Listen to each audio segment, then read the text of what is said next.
तुमच्याही घरामध्ये असा टप असेल, बकेट असेल, मग जर ते गळत असेल तर ते अजिबात टाकून द्यायची गरज नाही. तर हे चिरलेले प्लास्टिकची भांडी तुम्ही अगदी काही मिनिटातच घरामध्ये ठीक करू शकता. पहिल्यासारखी परत तुम्ही त्याचा रियूज करू शकतात.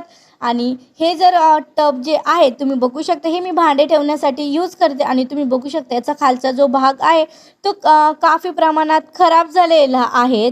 तर बघा, पाणी साठून साठून हे अशा प्रकारे खराब होतं. तर बघा, आपण याला स्वच्छसुद्धा करणार आहोत. तर कसं स्वच्छ करायचं हे सुद्धा मी तुम्हाला दाखवणार आहोत. तर बघा, कमी मेहनतीमध्ये आपण हे स्वच्छ करणार आहोत. तर काय करायचं आहे, हा जो टब आहे याच्यावरती आपल्याला हार्पिक टाकायचं आहे आणि आपली स्टीलची जी घासणी आहे ती हलक्या हाताने आपल्याला घासायचं आहे.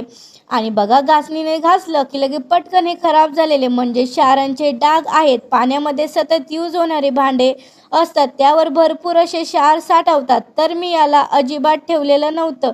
तुम्हाला जास्त अजूनही खराब झालं असेल तर त्यावर तुम्ही हार्पिक लावून ठेवा आणि एक 10 ते 12 मिनिट त्याला तसंच राहू द्या आणि मग त्याला घासून एकदम छान असं स्वच्छ कपड्याने पुसून घ्या. तर बघा, मी घासलं आणि लगेच स्वच्छ कपड्याने याला पुसून घेतलं आणि तुम्ही बघू शकता फरक तुमच्या समोर आहे.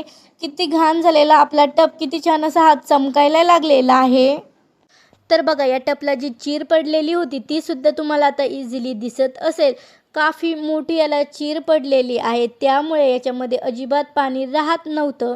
आता आपण हा जो टप आहे पूर्वीसारखा तुम्ही याला भांडे ठेवण्यासाठी यूज करणार आहोत. तुमच्याकडे कोणतेही प्लास्टिकचे भांडे असेल किंवा फायबरचे भांडे असेल तर तुम्ही अशा पद्धतीने त्याला पुन्हा त्याचा रियूज करू शकता.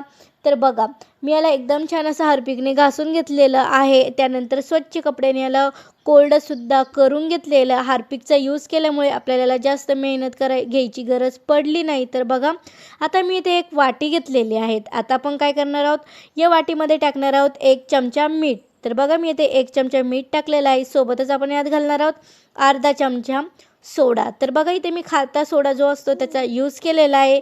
आता ह्या दोन्ही गोष्टी आपल्याला एकदम छान असा मिक्स करून घ्यायच्या आहे. जोपर्यंत एकदम छान अशा मिक्स होत नाही तोपर्यंत आपल्याला मिक्स करत राहायचं आहे.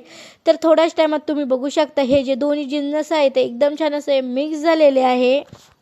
हे छान मिक्स झाल्यानंतर तिथं चिरलेल्या ठिकाणी आपल्याला टाकायचं आहे आणि बघा, अशा पद्धतीने हे पूर्ण चीर जी आहे जिथं आपल्याला दिसत आहे त्या ठिकाणी लावून घ्यायचं आहे, म्हणजेच टाकून द्यायचं आहे. बघा, जिथे जिथे तुमचा टब चिरलेला असेल त्या ठिकाणी तुम्हाला हे टाकत जायचं आहे. तर बघा, बकेट चिरलेली असेल तर तिथेही तुम्हाला असं मीठ आणि बेकिंग सोडा टाकून द्यायचा आहे आणि फेविस्टिक आता वरून आपल्याला त्याच्यावरती टाकून घ्यायचं आहे. तर बघा, इथे मी एक फेविस्टिकचा यूज करणार आहेत. आता आपण याच्यावरती लावलं तर गायचं ते गळतच राहणार. पण जर तुम्ही अशा पद्धतीने मीठ आणि बेकिंग सोडा जर एकत्र करून लावलं तर कितीही मोठी चीर असेल तर ती तुम्ही प्लास्टिकची चिरलेली भांडी अगदी काही मिनिटातच नीट करू शकतात. तर आता फक्त यावरती असं फॅब्रिक्विक टाकायचं की तुम्हाला इथे फॅब्रिकॉलचा यूज करायचा नाही, इथे तुम्हाला फेविस्टिकच लागणार आहे. तर हे फक्त 5 रुपयाचं मी एक फेविस्टिक घेतलेलं आहे, याचाच आपण इथे यूज करणार आहोत. तर बघू शकता, यावरती मी एकदम छान असं फेविस्टिक टाकून दिलेलं आहे. अशा पद्धतीने आपण याला रिपेअर करून पुन्हा याचा वापर करू शकतात. छोटे मोठे मग असेल तर ते तुम्ही असे चिरलेले तर तुम्ही त्याला फेकून न देता असा सुद्धा तुम्ही त्याचा रियूज करू शकतात. तर बघू शकता, अशा पद्धतीने तुम्ही नक्कीच याला ट्राय करून बघा. अजिबात टप नंतर गळत नाही. तुम्ही पूर्वीसारखा याचा यूज करू शकता. तर बघा, हे अजिबात हाताला चिटकत नाही किंवा हलत सुद्धा नाही. तर नक्कीच या पद्धतीने तुम्ही तुमच्या घरातील प्लास्टिकची बकेट मग ज्याही मोठ्या वस्तू असेल किंवा छोटे मगसुद्धा तुम्ही रिपेअर करून परत याचा रियूज करू शकता. तर हा व्हिडिओ तुम्हाला कसा वाटला ते कमेंटमध्ये नक्की सांगा. आवडला तर व्हिडिओला लाईक करा, चॅनलवर नवीन असाल तर आपल्या चॅनलला सबस्क्राईबसुद्धा करा. आणि हो, तुम्ही हा व्हिडिओ कोणत्या गावातून किंवा कोणत्या शहरातून बघत आहे ते सुद्धा एका छोट्याशा कमेंटमध्ये नक्की कळवा.